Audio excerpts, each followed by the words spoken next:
Gucci, the double G, one of the most recognized symbols of wealth and status on the planet.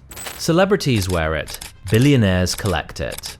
The brand generates over 7 billion euros every single year. But the true story behind Gucci is not glamorous, it's not elegant, it's not beautiful. It's a story of poverty, lies, family betrayal, tax fraud, and a murder so shocking it became a Hollywood film starring Lady Gaga, because the man who created Gucci was not born into luxury.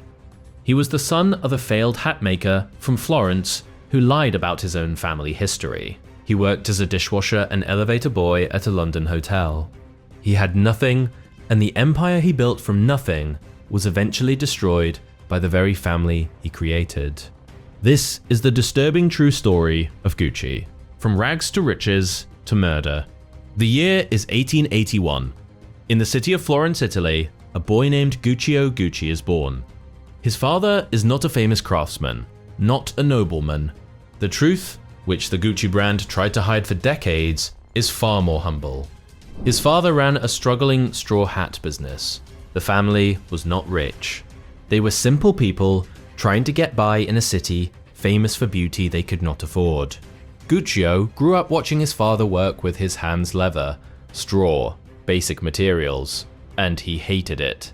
He didn't want to be another forgotten craftsman. He wanted something the world would remember. So, as a teenager, Guccio left Italy.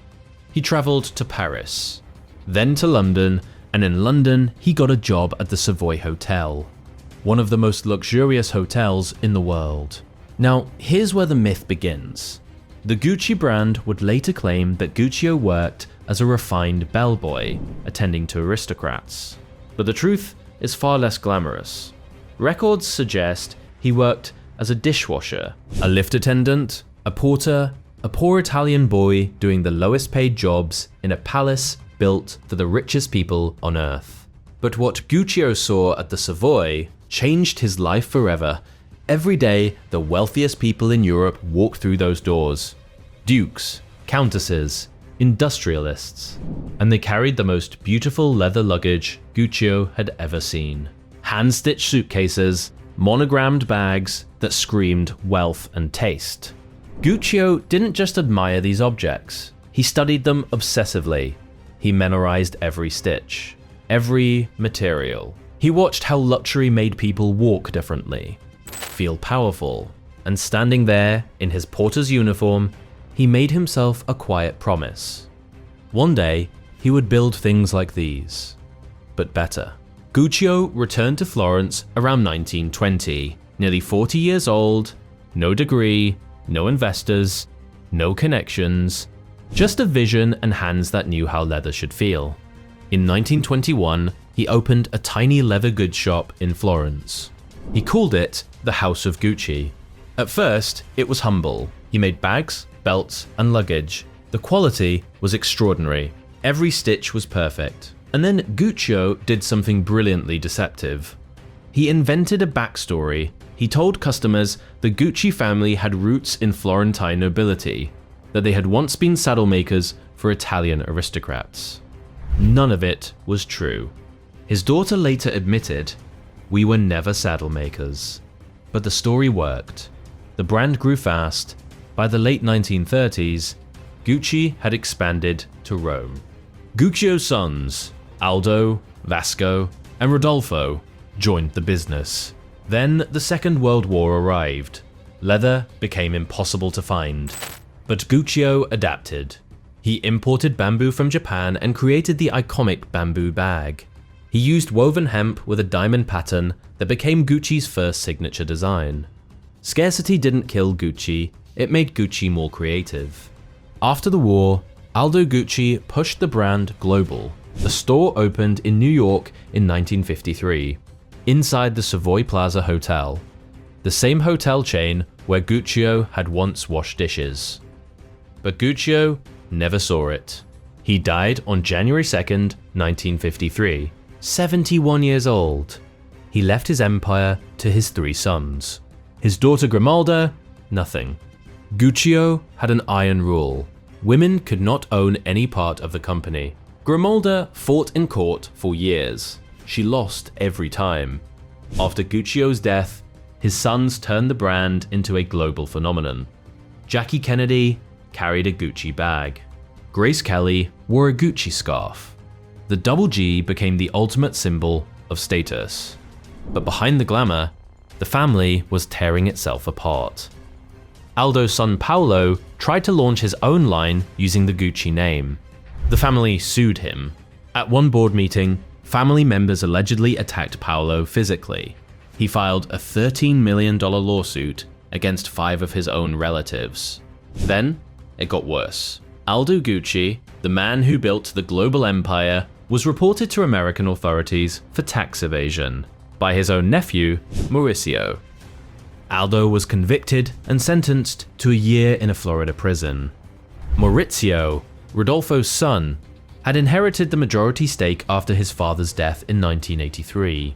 He believed Aldo's mass production approach was cheapening the brand, so he launched an all-out legal war for total control.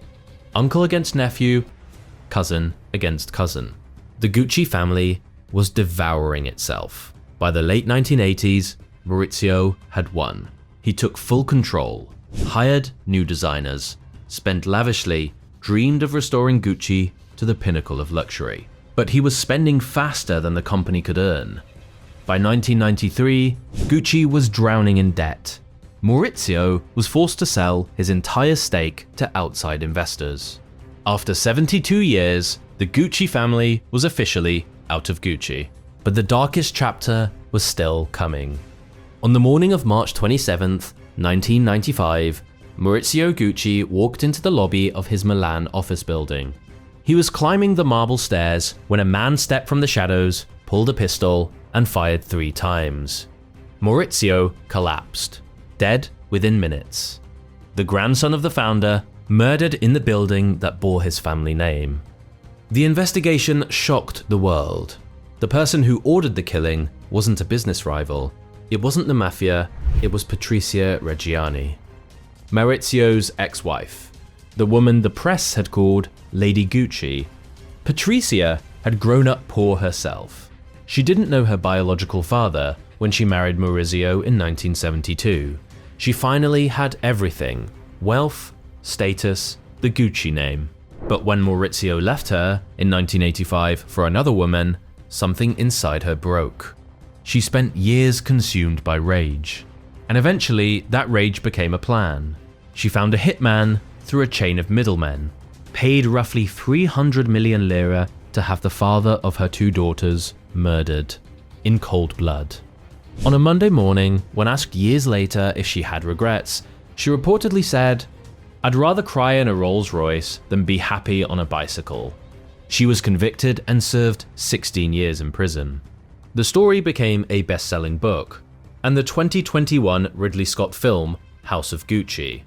If this story shook you, hit subscribe right now. We tell stories like this every single week.